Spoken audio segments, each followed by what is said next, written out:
नोएडा में पार्किंग की समस्या से लोगों को जूझना पड़ता है, लेकिन अवैध पार्किंग में तो उन्हें यह भी मालूम नहीं होता कि जिसको वो पार्किंग चार्ज दे रहे हैं वो कौन है। जिससे वो अथॉरिटी का मान रहे हैं वो अनजान व्यक्ति होता है, यानी आपका वाहन पूरी तरह से असुरक्षित होता है। नोएडा शहर के लॉजिक्स मॉल के सामने सर्विस रोड पर अवैध पार्किंग के इस गोरख धंधे का हाल जानते हैं, देखिए। नोएडा शहर में अवैध पार्किंग की समस्या कम नहीं हो रही है। जगह जगह अवैध पार्किंग के ऐसे अड्डे बनाए गए हैं जो कि न सिर्फ लोगों को लूटते हैं बल्कि उन्हें सही पार्किंग जगह पर जाने से भी रोकते हैं। एक तरफ अवैध पार्किंग वाली काली कमाई करते हैं तो वहीं दूसरी तरफ लोगों के वाहन की सुरक्षा की भी कोई गारंटी नहीं। वाहन पार्क करने वाले इन अवैध पार्किंग ठेकेदारों के लोगों को नोएडा अथॉरिटी का ही आदमी समझते हैं और इसी विश्वास पर अपनी पर्ची कटाते हैं। उन्हें यही बताया जाता है कि यह नोएडा प्राधिकरण का पार्किंग स्थल है। लोग उनके झांसे में आते हैं, लेकिन अगर उनकी गाड़ी गायब भी हो जाए तो फिर कोई पूछने वाला नहीं, क्योंकि वे ना तो पर्ची काटने वाले को जानते हैं और ना ही इस अवैध स्थलों पर पार्किंग की नोएडा अथॉरिटी कोई गारंटी लेता है। ये जो मल्टी पार्किंग के नाम पर यहाँ पे देखिए लॉजिक्स मॉल बगल में है सामने, ये बाहर आपने गाड़ी खड़ी करी है, क्या ये ऑथराइज पार्किंग है? भाई ये खड़े हैं पार्किंग वाले तो मेरे को तो यही बताएंगे ना कि ऑथराइज है कि नहीं है। नहीं मैं तो पर्ची मांग रहा हूँ, पर्ची अभी लगा देंगे यहाँ पे। तो पर्ची इन्होंने दी है? अभी पर्ची देंगे। नहीं, आपने जैसे आपकी 5 से 6 लाख की गाड़ी आपने गाड़ी दी है, तो क्या चाबी आपने दे दी है गाड़ी बिल्कुल हैंड ओवर इनके कर दी? क्या आई कार्ड देखा है आपने, इनके पास आई कार्ड है? नहीं। फिर नोएडा में ऐसा ही एक उदाहरण यह सब समझने के लिए काफी होगा। दरअसल नोएडा में लॉजिक्स मॉल के पास एक सर्विस रोड के किनारे बड़ी संख्या में गाड़ियां खड़ी होती हैं, जबकि लॉजिक्स मॉल के पास अपना पार्किंग स्थल भी है, लेकिन सर्विस रोड पर ही अवैध पार्किंग के ठेकेदार के आदमी उन्हें रोक लेते हैं। अब ऐसे में कई वाहन वाले उन्हें ही पार्किंग के लिए अधिकृत समझकर वाहन सर्विस रोड के किनारे खड़े कर देते हैं। ठेकेदारों की इसमें चांदी होती है। सर्विस रोड पर किसी भी तरह वाहन खड़े नहीं किए जा सकते। यह जगह पूरी तरह आम लोगों के चलने के लिए ही होती है, लेकिन इन तमाम सर्विस रोडों को मनमाने तरीके से पार्किंग जोन में तब्दील कर दिया जाता है। मॉल के सामने जो सर्विस रोड पूरी तरह से अवैध कार पार्किंग में तब्दील हो गया है। आइए आपकी एक कार वाहन मालिक से भी मुलाकात कराते हैं। अभी आए हैं, आपने गाड़ी खड़ी करी और उसके बाद चाबी दे दिया, क्या लगता है कि ऑथराइज पार्किंग है ये? सर देखिए, पिछले 2-2.5 सालों से मैं नोएडा रह रहा हूँ। उसके पहले मैं मुंबई रहता था, तो 2.5 सालों से तो मैं जब से देख रहा हूँ गाड़ी यहीं खड़ी होती है। अब ये पर्ची तो देते ही हैं, तो इसको अब ऑथराइज ही मानिए। अगर पर्ची ना देते तो हम इसको अनऑथराइज मानते। चाबी कई बार इन लोगों ने हमसे ली भी है गाड़ी की, और मैं 11-10 बजे 12 बजे गाड़ी उठाई है तो कोई दिक्कत नहीं हुई ऐसी यहाँ पे उठाने। कभी आई कार्ड देखने का प्रयास किया आपने? नहीं, आई कार्ड देखने का तो कभी कोई प्रयास नहीं किया क्योंकि मैंने। प्राधिकरण से क्या ओरिजिनल लोग हैं, क्या मतलब टी शर्ट पहने प्राधिकरण की मशीन लिए हैं, तो क्या क्या ओरिजिनल है? यही लगता है भैया, अगर पर्ची हुई दे देते हैं मुझे, और नहीं तो गवर्नमेंट को यहाँ पे कायदे से अगर नहीं होता तो यहाँ पे गाड़ी उठवानी चाहिए गवर्नमेंट को, जैसे टो कराते हैं। यहाँ तो कोई टो नहीं हो रही है। नहीं तो आपको क्या लगता है लॉजिक्स मॉल बगल में उसके बाहर पार्किंग, लॉजिक्स मॉल के अंदर भी पार्किंग, इनकी खुद की पार्किंग भी है? कायदे से तो यही होना चाहिए, लेकिन अब यहाँ ये कन्वीनियंट पड़ता है। अगर किसी को मेट्रो भी पकड़ना है तो आप अपना यहाँ गाड़ी खड़ी करिए और निकल जाइए। लॉजिक्स मॉल के पास सर्विस रोड पर आपने देखा कि किस तरह अनजाने में ही लोग अवैध पार्किंग के फेर में आ जाते हैं। लॉजिक्स मॉल के सुरक्षित और वैध पार्किंग स्थल होने पर भी वे अवैध पार्किंग वालों के जाल में फंसते हैं। यहाँ उनके वाहन भी सुरक्षित नहीं है। इस वक्त मौजूद है हम लॉजिक्स मॉल के बाहर, जहां पर आप देख सकते हैं ये लॉजिक्स मॉल है। तस्वीरों में दिखाना चाहूँगा, लॉजिक्स मॉल है। इसके बाहर ये जो पार्किंग जो लगी हुई है, यहाँ पर देख सकते हैं गाड़ियाँ लगाई गई हैं, रोड पे लगाई गई है। हालांकि प्राधिकरण से जो मल्टी पार्किंग की बात कही गई है, वो मल्टी पार्किंग की जगह अलग दी गई है, लेकिन यहाँ पर आप देख सकते हैं मॉल के बाहर जो सर्विस रोड है, यहाँ पर गाड़ियाँ खड़ी हुई हैं। और यहाँ पर सबसे बड़ी बात यह है कि यहाँ पर लोग भी विश्वास करते हैं, क्योंकि लोगों का कहना है, अभी मैंने लोगों से बात की थी तो 2-2.5 साल से पहले से यहाँ गाड़ी खड़ी कर रहे हैं। भैया आप भी स्टैंड के ही हैं?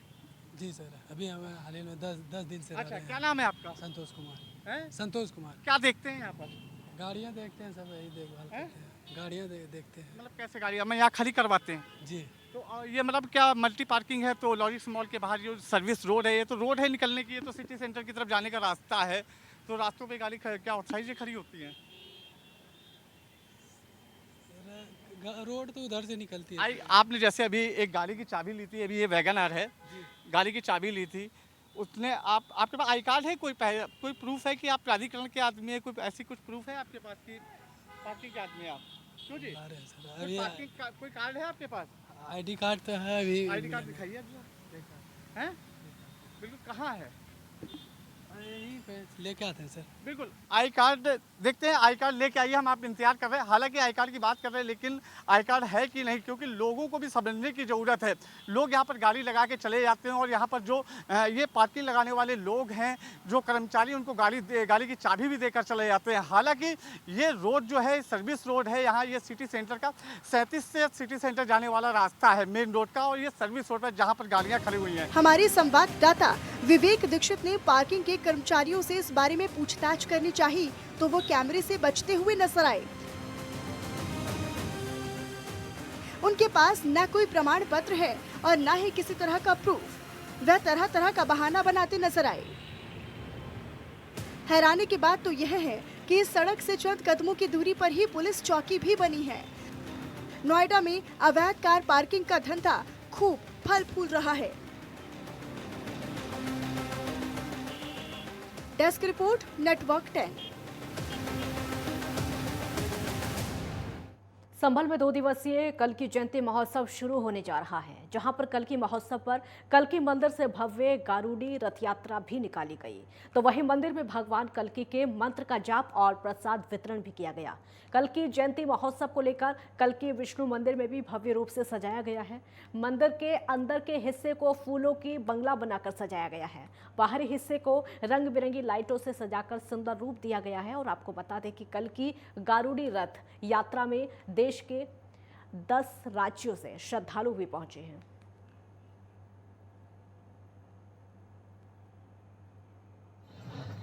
मैं ये संदेश देना चाहता हूँ कि पूरे हिंदू समाज में बहुत बड़ा जोश है कल्की महाराज के प्रति, और पूरा संबल पूरा उमड़ पड़ा है। सारे लोग हजारों की संख्या के अंदर कल्की भगवान का गुणगान कर रहे हैं। आज कल्की यात्रा निकाली जा रही है। संबल नगर में प्रतिवर्ष कल्की यात्रा निकाली जाती है और अधिक संख्या में इस बार महिलाओं की भागीदारिता है। मेरा यही कहना है कि जब कल्की भगवान का अवतार होगा तो कल्की भगवान का आशीर्वाद हम सब पे बना रहे और पूरे देश में खुशहाली रहे। कल्की जयंती की सभी को हार्दिक बधाई एवं शुभकामनाएं। एसएसपी सहारनपुर विपिन ताड़ा ने कड़ी कार्रवाई करते हुए 4 सिपाहियों को निलंबित किया है। और आपको बता दें कि 3 सिपाहियों के द्वारा आपस में गाली गलौज करने, शराब पीकर ड्यूटी में लापरवाही बरतने को लेकर निलंबित किया गया। और वहीं चौथे सिपाही को शादी का झांसा देकर धोखा देने के आरोप में तत्काल प्रभाव से निलंबित किया गया है। वहीं एसएसपी की कड़ी कार्रवाई को देखकर पुलिस विभाग में हड़कंप मचा हुआ है।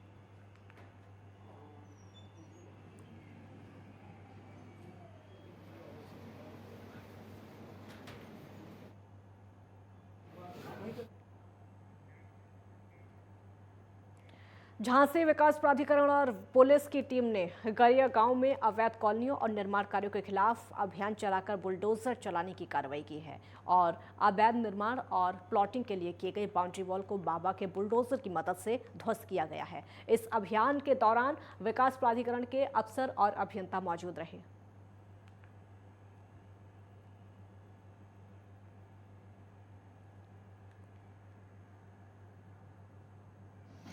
देखिए, शहर के जो है आसपास जो बाहरी इलाके हैं उसमें जो है अवैध जो है प्लाटिंग करता जो है, और कुछ भूमाफिया जो है अवैध रूप से प्लाटिंग करके लोगों को जो है प्लाट बेच दिए हैं, जो कि प्राधिकरण के जो है नियमों के विपरीत है। बिना लेआउट पास कराए किसी भी जगह किसी भी प्रकार की प्लाटिंग अवैध प्लाटिंग है, जिससे जो है उसमें जो प्लाट ले रहे हैं उनको भी जो है दिक्कत होगी और हो रही है, क्योंकि उन्होंने यदि कोई जो है वहाँ पे घेर किया है, कोई निर्माण किया है तो उसे ध्वस्त किया जा रहा है। संभल में डीएम के आदेश पर पुलिस ने जिला अस्पताल में आग लगाने के मामले में बड़ी कार्रवाई करते हुए आरोपी राजा अंसारी पर रासुका के तहत कार्रवाई की है। आपको बता दें कि संभल से समाजवादी पार्टी के सांसद डॉक्टर शफीकुर रहमान बर्क ने बयान जारी करके आरोपी को निर्दोष बताया था। दरअसल 28 जून को जिला अस्पताल की चौथी मंजिल पर अचानक आग लगने से अफरा तफरी मच गई थी और जिला अस्पताल के स्टाफ और फायर ब्रिगेड के जवानों ने बमुश्किल आग पर काबू पा लिया था। पुलिस ने आग लगने की वजह जानने के लिए जिला अस्पताल में लगे सीसीटीवी कैमरों के फुटेज को खंगाला तो सीसीटीवी फुटेज में गांव का रहने वाला राजा अंसारी नाम का युवक जिला अस्पताल की चौथी मंजिल के कक्ष में आग लगाता हुआ नजर आया था। आरोपी की शिनाख्त होने के बाद पुलिस ने आरोपी की गिरफ्तारी की कोशिश की तो आरोपी फरार हो गया, जिसके बाद जिले के एसपी ने आरोपी की गिरफ्तारी के लिए 25,000 का इनाम का ऐलान किया था, जिसके बाद पुलिस ने आरोपी राजा अंसारी को गिरफ्तार करके जेल भेजा था। अब जिलाधिकारी मनीष बंसल ने आरोपी के खिलाफ बड़ी कार्रवाई करते हुए आरोपी को रासुका में निरुद्ध किए जाने के आदेश जारी किए।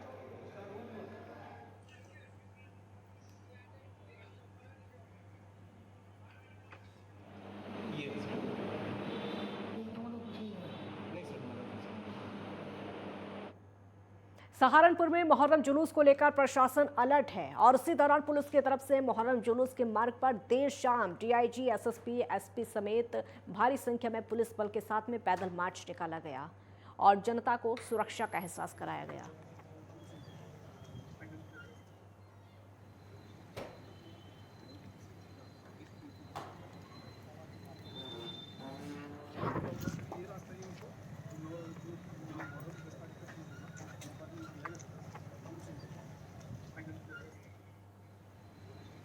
एक ब्रेक लें, आप रुकेंगे, जल्द लौटेंगे।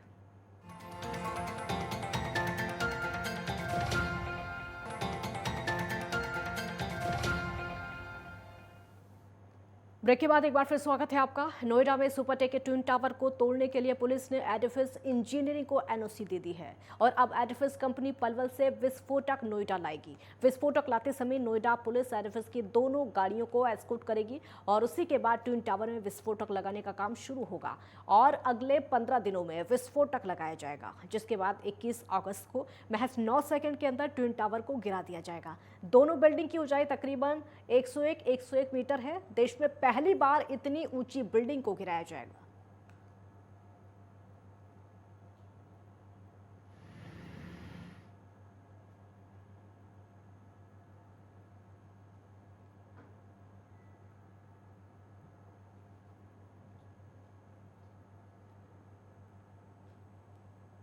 सुपरटेक के जो 2 टावर हैं जिनको डिमोलिश करने के लिए माननीय उच्चतम न्यायालय से आदेश प्राप्त हुआ था, तो जो एडिफिस इंजीनियरिंग कंपनी है उसने हमको एनओसी के लिए प्रार्थना पत्र दिया था, जिसके आधार पर कल मैंने उनको एनओसी जारी कर दी है और एनओसी में जो भी टर्म और कंडीशन है वो सब लिख दी भी गई हैं और ये एक्सप्लोसिव जो नियम हैं उनके अंतर्गत दी गई है।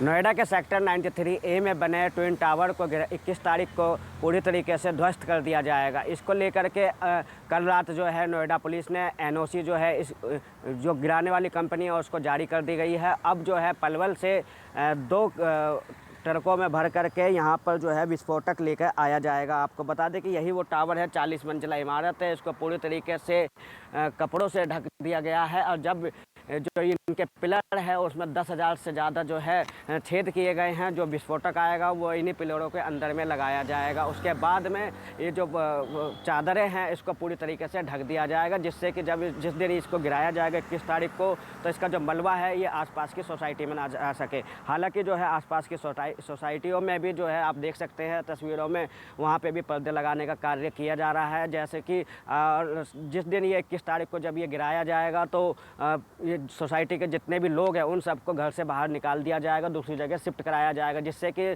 जब इस टावर को गिराया जाएगा कोई हादसा ना हो सके, जिससे लोगों को बचाया जा सके।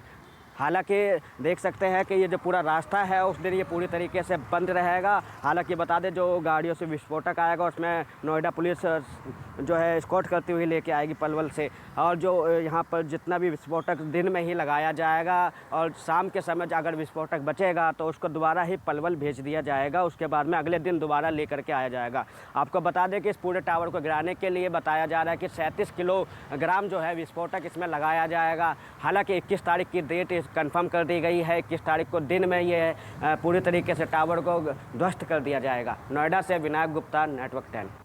नोएडा के सेक्टर 70 स्थित एक होटल में महिला कर्मचारी की लाश मिली है और बताया जा रहा है कि वो एक कंपनी में टेक्निकल एनालिस्ट के पद पर तैनात थी। परिजन नोएडा पुलिस के ही एक सिपाही पर रेप के बाद हत्या का आरोप लगा रहे हैं। महिला का एक ऑडियो भी सामने आया है जिसमें वो खुद को बचा लेने की बात कर रहे हैं। घर वालों की माने तो वो कंपनी में नाइट ड्यूटी करने के लिए गाजियाबाद से नोएडा के लिए निकली थी। पुलिस ने शव का पोस्टमार्टम करा दिया है।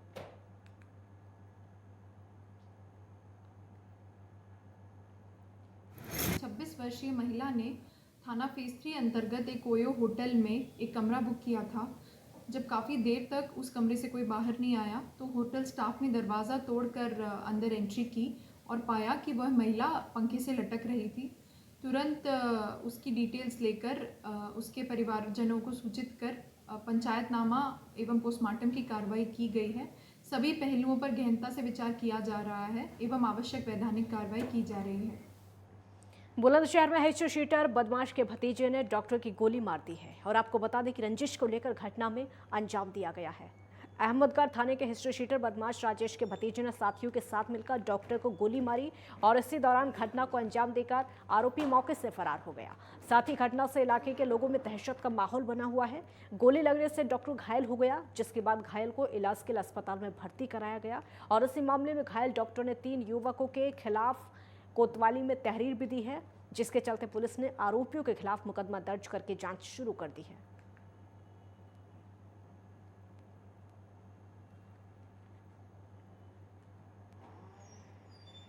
अब खबर आगरा से है, जहां पर गांव में बने गहरे तालाब में एक व्यक्ति डूब गया है और तालाब में डूबने से व्यक्ति की मौत हो गई। आपको बता दें कि दूध बेचने का काम करता था, जो कि 5 बच्चों का पालन पोषण भी करता था।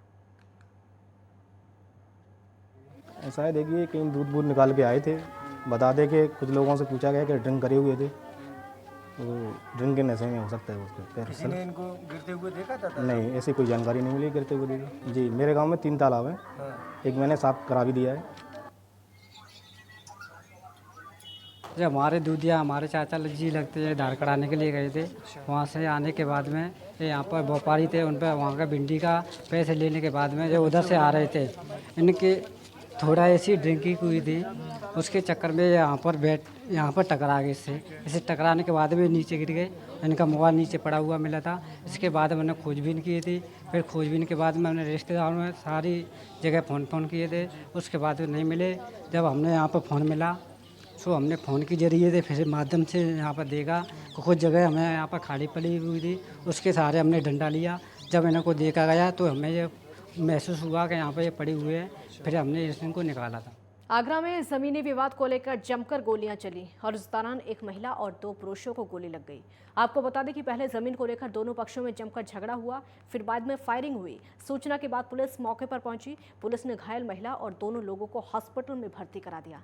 फिलहाल फायरिंग के बाद गाँव में पुलिस बल तैनात किया गया और ये मामला कागारोल थाने के बिसेरा गाँव का है।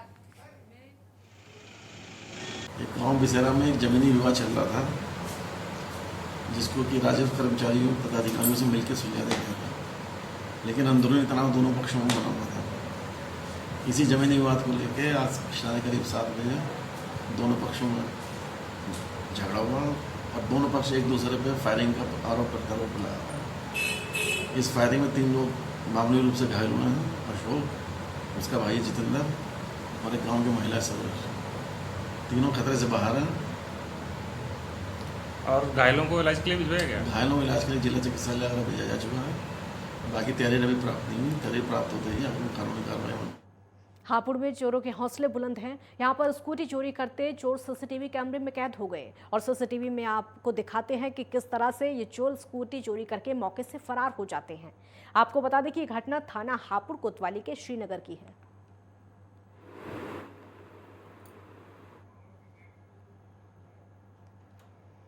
सहारनपुर नगर निगम दफ्तर पर संविदा कर्मियों ने जमकर हंगामा किया। आउटसोर्सिंग कर्मचारी की करंट लगने से मौत के बाद लोग गुस्से में हैं और कर्मचारियों ने कहा कि 23 जुलाई को काम करते समय आउटसोर्सिंग कर्मचारी करंट लगने से झुलस गया था। 1 सप्ताह से अधिक समय तक इलाज के बाद उसकी मौत हो गई। मृतक के परिवार को मुआवजे और परिजनों के लिए नौकरी की मांग को लेकर संविदा कर्मचारियों ने जमकर बवाल काटा। मौके पर भारी पुलिस फोर्स तैनात किया।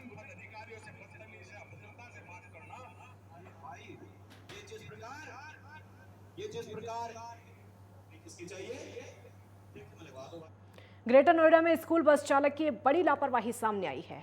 चालक की इस लापरवाही से 40 बच्चों की जिंदगी खतरे में पड़ सकती थी। घटना की फुटेज सामने आ चुकी है।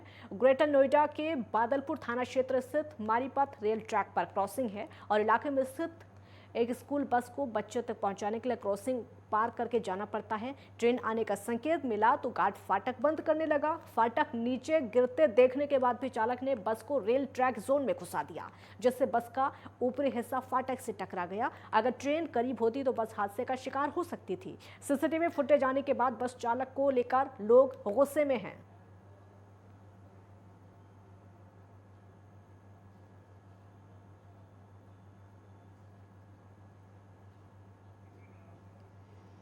मथुरा में कोसी के कोटवन बॉर्डर पर साई टेक्सटाइल फैक्ट्री में अचानक आग लग गई और आग लगने से इलाके में अफरा तफरी मच गई है। इस दौरान घटना की सूचना फायर ब्रिगेड को देती गई है। सूचना मिलते ही फायर ब्रिगेड की गाड़ी जब मौके पर पहुंची तो आग विकराल रूप धारण कर चुकी थी, जिसके चलते काफी प्रयास के बाद आग पर काबू पाया गया, लेकिन जब तक काफी नुकसान हो चुका था। हालांकि घटना से कोई जनहानि नहीं हुई।